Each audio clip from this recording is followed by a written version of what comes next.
So I just want to, again, say thanks to Millie and Susan for giving me the opportunity to come and talk a little bit about the Florida Flood Hub. So I am going to, in fact, talk about the Florida Flood Hub for Applied Research and Innovation. Before I do that, though, I'm going to provide a little bit of context. And the Flood Hub's really locked at the hip with the Resilient Florida program. And, you know, I think what's really exciting for me to be able to tell folks in this group today is that, you know, Florida's actually at the forefront of investing in resilience. And I'm really happy about those investments. Over the last several years, they've invested at least $4 billion that I'm aware of into this plan. And there's a Resilience Florida Trust Fund that provides dollars for planning grants, project implementation, and all of those types of things that we know that we need to do to better prepare ourselves for natural hazards, including flooding, sea level rise, extreme rainfall events, and things of that nature. But the Flood Hub itself it plays a supportive role, right? So what we're doing is identifying, acquiring, and synthesizing and analyzing data. Then we make that data available to the state and all of the constituents so they can adequately assess vulnerability, right? And ultimately our goal is to not just look at sea level rise, but look at storm surge, high tide flooding events, extreme rainfall, water conveyance systems, all of the kind of antecedent conditions that you've heard about in the discussion before to get to compound flooding, right? So we can forecast it in near real time. And I think that's an admirable goal. You saw the work that Catherine presented for Broward County, and it's very similar. We're just scaling it up a bit. So if we talk very specifically about the Flood Hub, and again, I'm going to try to run through these slides fairly quickly. I probably gave you too many. But again, I'm proud it's the first for Florida. It was established by the legislature. It's hosted in the College of Marine Science. And again, it's intended to focus on some of the Florida's most pressing environmental challenges. And they're not just Florida's challenges, right? They're challenges for every state in the nation and every country around the globe. But the point is that we're taking the best available information and we're trying to make it available to our policymakers, our planners, our managers, and our decision makers. And that's something that we haven't been very good at doing over the last decades, I would say, is making sure that there's a communication between the science and the people that use that information, right, for the well-being of everybody in the state and across the nation. So ultimately, as I said before, our goal is to enhance resilience. That means we need to be able to have the data that allows us to prepare for hazards. We need to be able to respond to them, and then ultimately need to be able to recover from them. And our goal ultimately is not just to deal with sea level rise, but it is specifically to deal with compound flooding in real time. All right, so now I'll get into the nuts and bolts of the Flood Hub and how it operates. And it essentially is grounded by what I would call scientific or technical working groups. And those groups are comprised of subject matter experts, not only from the University of South Florida, but other entities in the state university system, other private universities, agencies, both at the state and federal level. In some cases, we have international participation to bring that subject matter expertise to bear on some of these issues. And as we go, I'll talk first about the sea level rise or sea level change work group. There's about a dozen or so folks that are on that. Probably half of them have participated in one way or another in the IPCC reports. They are either authored or co-authored the national assessments, or they do this, this is the main thing that they do. So I don't think you're going to find a more credible group of folks working on these problems, and it's a good example of what we can do.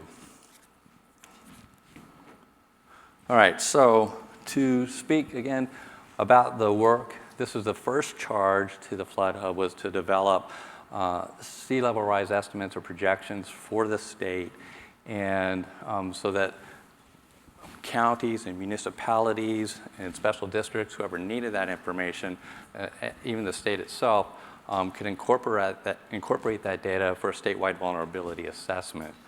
So what we did, given we're not in the business of actually collecting new data at this time, right?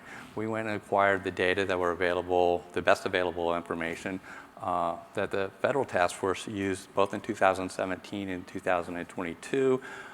As you saw earlier in the Broward County presentation, that they used the same type of data. Those sea level rise estimates are all relative to a 2000 baseline, and they're based on 5 different sea level rise scenarios: low, intermediate, high, and high. And then those projections are based on, are carried out at different time horizons, right?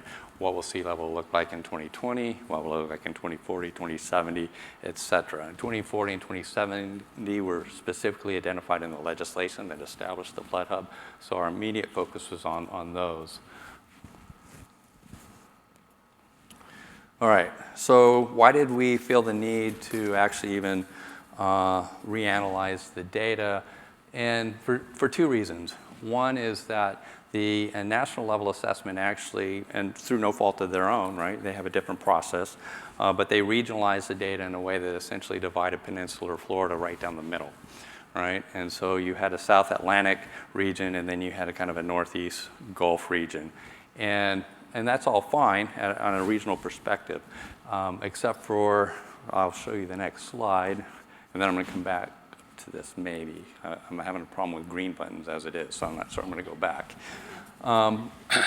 But essentially what happens is if you take all the data and you aggregate it, right, and you bin it in a way that goes from the west coast of Florida, or the west margin, all the way from Pensacola to Jacksonville, and those are the 2 black vertical lines here.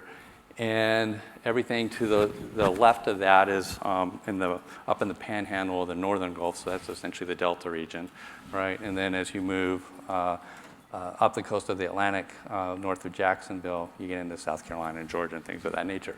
And one of the things that you see all the text is really irrelevant here. What I want you to do is look at the trends, and essentially the sea level rise is relatively uniform around the state of Florida, right? And if you look to the left, there's much more sea level rise, relative sea level rise in the northern Gulf, and slightly more along the Atlantic. And the reason is vertical land motion. There's very big differences between those geographic areas. And so that's important actually to the state of Florida for planning purposes. It may not mean a lot to, many people, but millimeters and inches matter ultimately when you're planning. So that was the reason that we actually took this approach.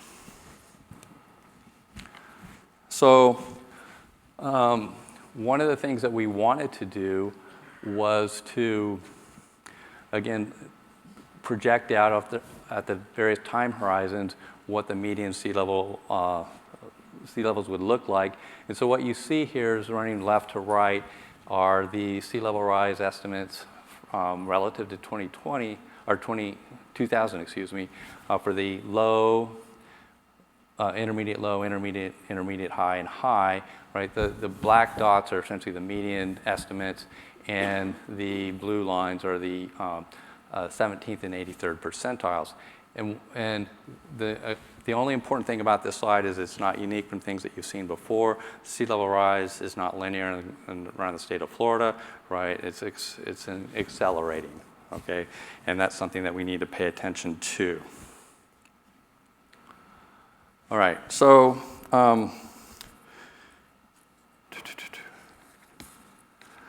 when we talk about sea level rise and how to incorporate that into planning and vulnerability assessments, there's 2 things we need to talk about. And that's the magnitude of the risk, and that's what I've shown you before, right? How much is sea level rising, and what can we expect? And I think the numbers I probably should have showed you, since 2000, we've experienced about 4 inches of sea level rise, right? What can we expect, by 2070, depending on the various sea level rise scenario that you're looking at, whether it's intermediate or intermediate high or high, whatever it might be, it's 8 inches to 3 feet, right? So there's a lot of range in there, and it all depends on how you are willing to accept risk, right, and how you evaluate risk. And so what we've done here is we've taken those data, those information, and we said, okay, what are the potential emission pathways moving forward, right, based on temperature? And that work group concluded, as have many folks, right, that our pathway, the most likely pathway that we're on now, is to see a 3-degree C temperature increase by 2100. So we view that as the most plausible pathway at this time, right? And then when you look at the exceedance probabilities, what's the likelihood of increasing or exceeding those sea level rise estimates, you can see all the low estimates most certainly will be exceeded, right? The intermediate high and high, there's very little chance that they'll be exceeded. Doesn't mean that they're not important, right? We're not prescriptive here, right? It's all about the level of risk that you're willing to accept, and it probably depends on the type of project that you want to implement. If you're building, you know, a bridge as opposed to a parking lot, right, or a hospital, it means a lot of different things, right? And so we can only help guide people on the magnitude of the risk and the likelihood of the risk, and that's the goal of the Flood Hub, right? So we can help people make informed decisions moving forward. So what does that mean when we look at the magnitude and the likelihood? What are the most probable estimates for Florida on a statewide basis, right? We might see 8.9 inches to 22 inches, right, by 2070. So that gives you kind of the general bounds that you're dealing with, and that will certainly have huge consequences for people in their planning efforts moving forward. All right, so there's a lot of discussion about what, you know, the Florida data might be different from the national data, and is that a problem or not? What you see here is, again, you don't have to get into the weeds on this slide. There are several curves. These are the various scenarios. The blue line on the bottom is kind of the low scenario, sea level rise scenario. The upper line is the high scenario. And these are for the Gulf of Mexico side and the southeast region. And the curves are almost identical, right, when you look at it on this scale. But there are differences, right? And the Florida-specific estimates are slightly lower than the national estimates, right? And so that has important, again, implications for your planning efforts moving forward. So again, what are those applications? Why do we care? We care because those values, those numbers affect our ability to build transportation systems, our stormwater systems, how we design them, where we place our energy systems, how we protect our shorelines. Do we use green or gray infrastructure, et cetera, et cetera. There are tons of critical assets that come into play when we're thinking about this type of work. All right, so those data are all kind of average data. They're spatially, that I showed just previously, they're generalizable data at Florida. The statute and the legislation requires that we tie these data to tide gauges, and which we've done. And again, you don't have to get into this. What I'm trying to tell people is we can do that, right? And people in particular locations, whether it's Miami, Key West, St. Petersburg, they can go and look at the data relative to this tide gauge. What we did find in this effort, though, is that there are surprisingly few tide gauges, reliable tide gauges, not only in Florida, but across the United States. And so we've been able to leverage this data and this effort to densify our tide gauge network, working with the folks at NOAA, so we're pretty excited about that. So again, this effort's leading to some collaborative work that I think is going to be in the best interest of all of us. All right, so what are our next steps with this particular group? You know, the data that I showed you before were linked specifically to temperatures, whether they're 1 degree by 2100, 3 degrees, 5 degrees, et cetera. We don't know what those are going to be. We can tell you what the projections look like. But at some point, as a planner, right, or a decision maker, that decision is on you, right? At some point, somebody has to make that decision. And I want to be careful to say that the Flood Hub's not a regulatory entity. We're not prescriptive in that way, but we will help people understand the consequences or the implications of the decisions that they make. So we intend to expand this data set. We will look at specific emission pathways, whether they're RPCs or SSPs. And we will look at time horizons all the way out to 2150, because we realize now that, it's not just a 30-year mortgage that we care about, it's the lifetime of a bridge, it's the lifetime of a highway, et cetera, et cetera. So much more resolution with regard to the time horizons and more specificity with regard to the emission pathways. High tide flooding events are a big problem for Florida. They're a challenge, right? And one of the things that we are tempted to look at when we look at these kind of like smooth accelerating curves of sea level rise is that we don't see the variability in there. And in fact, there's a tremendous amount of temporal variability on decadal scale timeframes.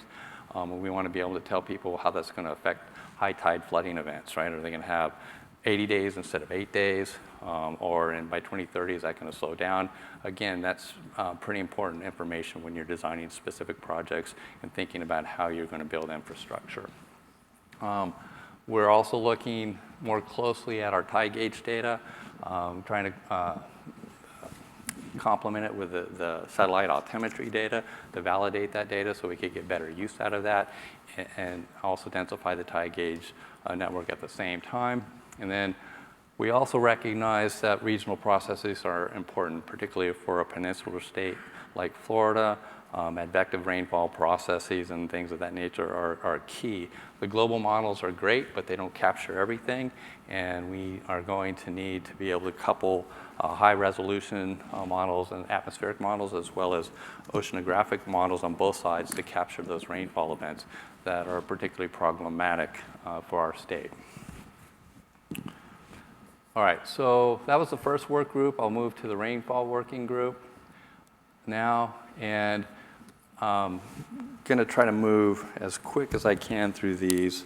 But essentially, we saw a really compelling slide of what happened in Fort Lauderdale and a couple years ago, 26 inches of rain.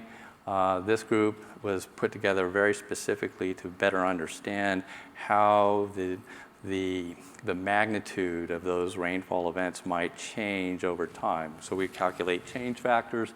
It's based on the premise, obviously, that as the atmosphere warms, warmer air holds more moisture results in more precipitation. We couple some of the global models there. We're using CMEP 6. We've already kind of graduated from the CMEP 5 world, understanding that there's a new generation of models. There's no need to actually go back for us because those models aren't maintained. And we need to think about how we're going to use the best information available. So we're coupling the CMEP 6 models with our meteorological stations across the state of Florida. We've done that in the first round of preliminary data, and we can tell you what the change factors are and for extreme rainfall events of various durations, 1 day, 3 days, 7 days, various return intervals, whether they're 1 year, 2 years, 10 years, 20 years, 50 years, doesn't really matter, okay? And we're prepared to provide that information. And in fact, I'll skip over that. What you see, these are the change factors for a 1-day duration event for 2040 and a 7-day duration event for 2070. Again, there's a lot of information on this slide. I don't need people to get bogged down in the dots and the lines. The important thing here is that all of those change factors are greater than 1, right? And without any debate there. So we can expect a percent change somewhere between 3 and 16%, right, in extreme rainfall events moving forward. And I think there's general agreement amongst our work group members in the scientific community that's a real likelihood. And that has huge implications, obviously, for how you design stormwater systems and how those stormwater systems are integrated into your flood planning more broadly. All right, so where is this rainfall working group going? Aside from calculating the change factors, we're trying to get more granular at that point. We have some challenges with regard to downscaling that information. So we're working with the USGS, the University of Miami, FSU, and a number of other groups to provide regional models that will allow us to go from 100 square kilometer types of grids to 4 kilometer types of grids that will allow us to capture those advective rainfall events that appear to be more problematic in recent years. Again, how are we doing that? This is just kind of a slide to remind me that to acknowledge all the people that are involved. This is not just a Flood Hub effort, right? There are lots of people around the world. This is a crowded space, right? But it doesn't have to be a competitive one. And so we work with scientists in several federal agencies, state agencies. The FDOT is involved in this, several water management districts, and various agencies and universities to provide that more granular information that will set an example for how we can collect this data moving forward, and hopefully other states will be able to emulate this process. All right, so moving on, where are we going next? We understand that we can look at these component parts, but ultimately we have to put these component parts together. And so that we've formed a comprehensive modeling work group. And that's taking the sea level rise information that we've got. We're going to couple that with our rainfall data. Those are two sources of information and data that we feel relatively good about. We're working on the probabilistic stuff, some of the storm surge modeling, so we can couple that as well. And our ultimate goal and top of mind for the Flood Hub and all of our constituents is the fact that we need to get to compound flooding and near real-time forecasting in order to adequately prepare and respond to those types of events moving forward.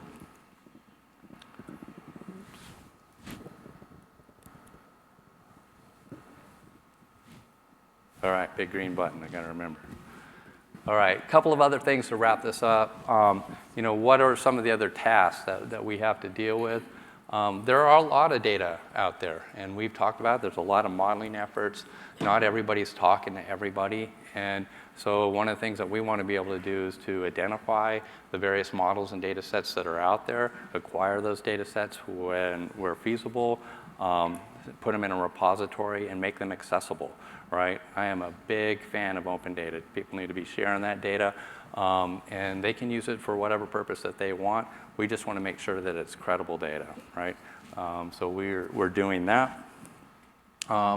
We're working with our ocean circulation lab right now to forecast again in real time, near real time, water levels at various tide gauges, so people know, for example, during a hurricane or a tropical storm event, what they might expect to see, whether they need to move their car, whether they need to leave their house, et cetera, et cetera.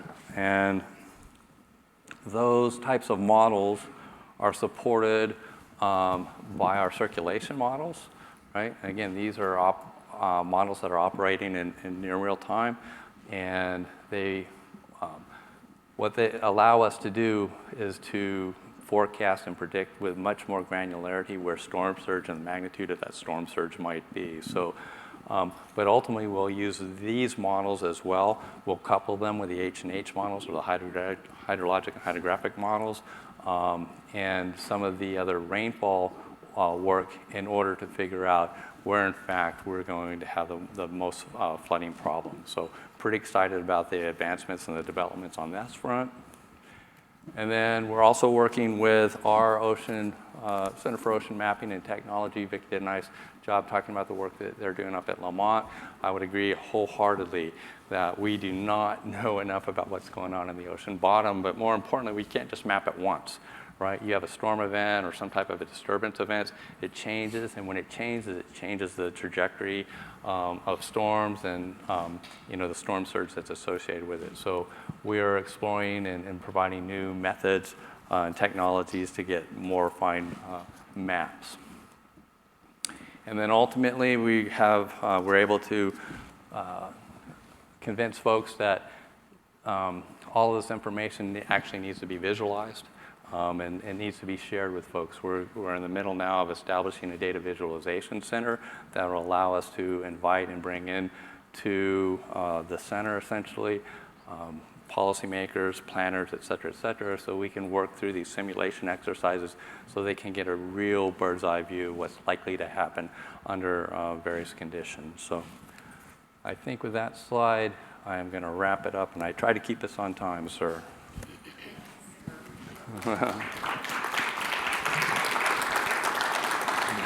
Thanks, Tom. You bet. That's great. And any questions? Ooh, Tracy. I think that Keith, they're right back there too. Hey, Tom. Hey. So your probabilistic storm surge, what base model code are you using, and what approach are you using for the probabilistic part of it? Yeah, that's a pretty complicated deal, Tracy. So I know. I'm happy to chat with you, but we're working with Yang Gang and Bob's group, right? So we have our Tampa Bay, we have a Florida coastal ocean model and a Tampa Bay coastal ocean model.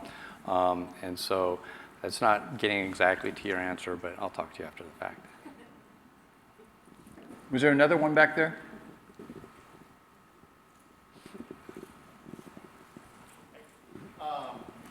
Satellite drive bathymetry and satellite photography. Are you able to leverage that well enough to really push the cost down to have repetitive, so you get time series information Yes. as things change? So I would say that we're trying our very best to do that. So we work with the state. Again, Kim Jackson is our FGIO, Geographic Information Officer. And so, they're providing us with state-obtained LiDAR data, the USGS and the county. For example, we're working with Palm Beach County right now to acquire new LiDAR data. And when we have these partnerships, the more and more we can identify where there's common interest and needs, I think we're going to get more of that. And so we'll be able to start to piece together these time series that you're talking about. They'll be really helpful. Yeah. Okay, and we should talk because we just mapped Florida using satellite drive bathymetry There you go. with Greenwater Foundation. So Love to we're chat. talking. Yeah. Millie. Okay. Are there analogs in other states, particularly those that say have this compound hurricane flood risk? Texas, the Carolinas, New Jersey, and if there are, is there a mechanism that you guys all get together and help each other and share processes and whatever? Yeah, so I think there are. Again, Texas is making some excellent strides in this direction. Louisiana is as well. We've had some ongoing discussions with the Water Institute, the folks that are located in Baton Rouge. They're trying to put together various compound flooding models. And there's a lot to learn. We don't have to recreate or reinvent the wheel all the time, right? But one of the things that we do, and I have learned right away, is that Florida is just an example of one size doesn't fit all, right? And there's lots of geographic kind of heterogeneity. The trick is to be able to identify what models are out there, how you couple those component parts, and can we standardize the way that we couple those models. And I think that by talking with those various folks, whether they are in Texas, Louisiana, somewhere in South Carolina or Georgia, I think we're all going to be better off. So there's no intent on our part to try to do this on our own, for sure. Tom, thank you so much. Great job. You bet. Oh, yeah, one more. I'm sorry. One more over here. Hi, are you tracking the pollution coming off of Florida? Because that's a really big impact on the coral reefs, which of course is extremely important everywhere else. Are you tracking that as well? Because that's the storm flooding and everything that's tied into all that. Yeah, so let me just say, that's a bigger problem, but I would say yes. So the circulation models that I shared with you, we can use those models to look at the transport and the fate of contaminants, right? And we do that. We have chemical spills that we've been tracking that way in Tampa Bay as an example. We're using those same types of models to look at emerging chemical contaminants in fishes and other things. We have satellite data that we're using all the time, again, to identify surface water temperatures that have huge impacts, obviously, for algal growth, algal species composition, coral mortality. So all of those things certainly fall within our quiver of tools. Yeah, your rising sea levels are impacting the septic systems that are hopefully being phased out as fast as possible, because that is a huge driver that we could do that would help the corals immensely. Yeah, I think the water level data will have a huge bearing on how people respond and incorporate that information into planning and whether they use septic tanks or not. Yeah. Is there another hand? Yeah, there's another hand. I'm sorry. Right here. I'm curious if you have identified the upper limit of sea level rise that Florida cannot tolerate, because it will lose billions of dollars in industry, so much shoreline, Miami will be underwater. Have you all identified what that upper limit is? I haven't specifically pursued that particular issue. I'm focused on, and what you'll hear me say many times is, right, is I'm a strong advocate for science, right? And I'm a strong advocate for providing the best information possible that allows decision makers to do what they do best. I'm not going to tell those folks how to make those decisions, right? But the data that we provide will allow them to evaluate risk, right? And to determine which of their critical assets or resources are vulnerable to those risks. And that the economics associated with that will compel them to make the decisions. Thank you. All right. All right, thanks. You bet. Thanks, sir.